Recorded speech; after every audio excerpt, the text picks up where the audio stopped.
Yo, what's up guys? Today we're going to be reviewing the Moto G8 Play for $200, so let's go ahead and get started. Alright, so basically for the body on this phone, it's a plastic build, but it has a really nice weight to it, and you have a triple camera setup on the back, flash, the fingerprint scanner. On the bottom we do have USB Type-C with one single firing speaker, and on the sides we do have the power and volume buttons.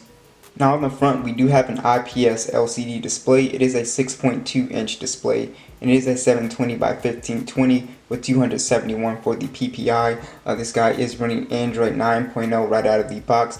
Should get Android 10 along with the Helio P70 processor, and you do have micro SD support up to 512 gigabytes, which is nice. So it comes with 32 gigs. But here's the thing with this phone. This phone comes with 2 gigabytes of RAM, which is really strange. So they threw in the Helio P70, but they only put 2 gigs of RAM in. And what's interesting is I was using the phone and trying to see if it was going to slow down, and this phone has not slowed down at all. It hasn't shown any signs of slowing down. So basically what that 2 gig of RAM is going to do is it won't allow you to be able to multitask as efficiently as something with 4 or 6 gigs. So to get back to the display, it is a water drop notch. You kind of have big bezels right here, but it is a pretty nice display. IPS, plays in 720p, and I think it's satisfying for most people. It has good viewing angles and it's pretty bright. The speakers on here are pretty loud, so let's go ahead and test them out.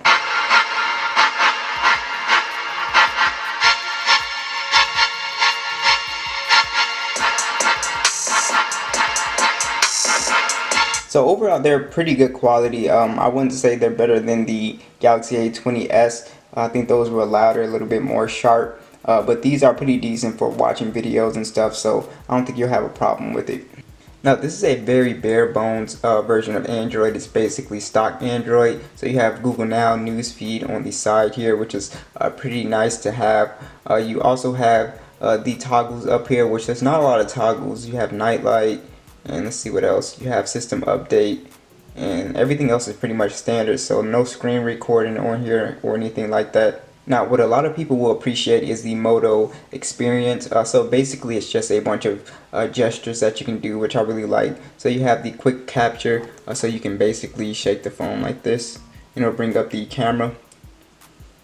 You also have the 2 chops for the flashlight. 2 chops to make it go away. You also have the 1 nap button, which I don't like, but you can click here to try it out, and basically it'll show you, how to use it. I'll just go ahead and show you.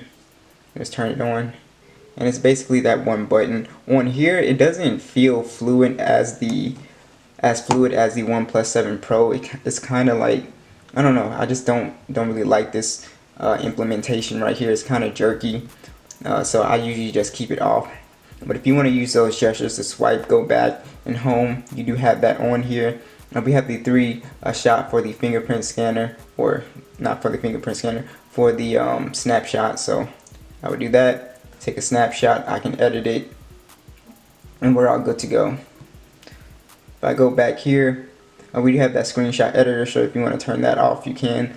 Flip for do not disturb, and we also have pick up to silence the ringer, so if you don't want that, you can use the volume keys for the media control, and you can actually lift to unlock. So the phone's off.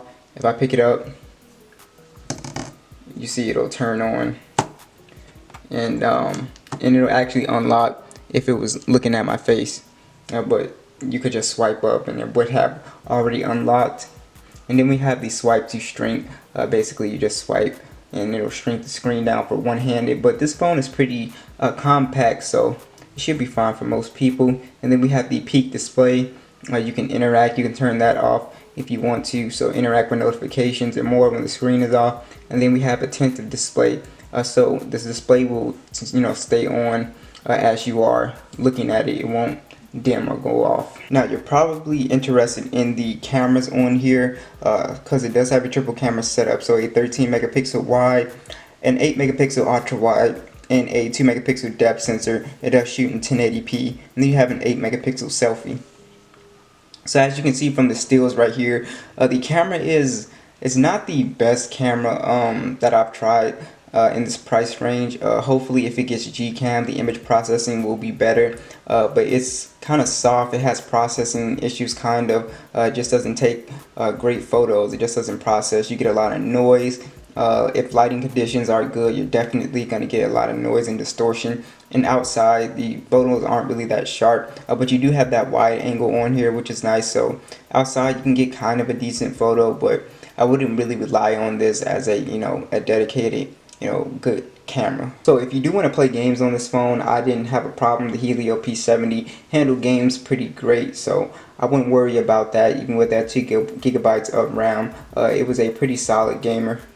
Now, as far as getting into the device, as you can see here, let's test out the facial recognition. Should I pull it up to my face? As you can see, it works pretty fast. I'm standing in front of the camera. Let me move. So you can see, works fast, no issues there. The fingerprint scanner is also very fast.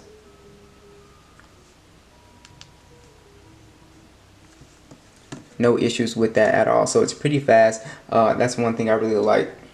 Also, let's talk about battery life. So you have a 4,000 milliamp battery. They don't have any listed fast charging on here, but this is a pretty solid phone for battery life. It's not pushing a super high resolution display, so you are able to get some pretty decent battery life on top of this pretty much stock version of Android. So you should get about 7 to 8 hours of battery life on here, or about a day and a half if you're a light user, which I think is really nice. So this is a really good performer when it comes to battery.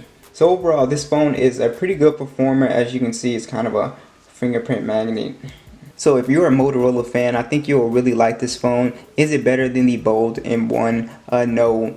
Can you get phones that are better than this at the $200 price range, like the LG G7? Yes, but this is a phone that's going to be sold in Walmart and Boost Mobile Metro, a prepaid phone, and I think it's a pretty solid phone. I think most people will be satisfied with it. Hopefully there's a Gcam. That's the only thing that was kind of underwhelming with this phone.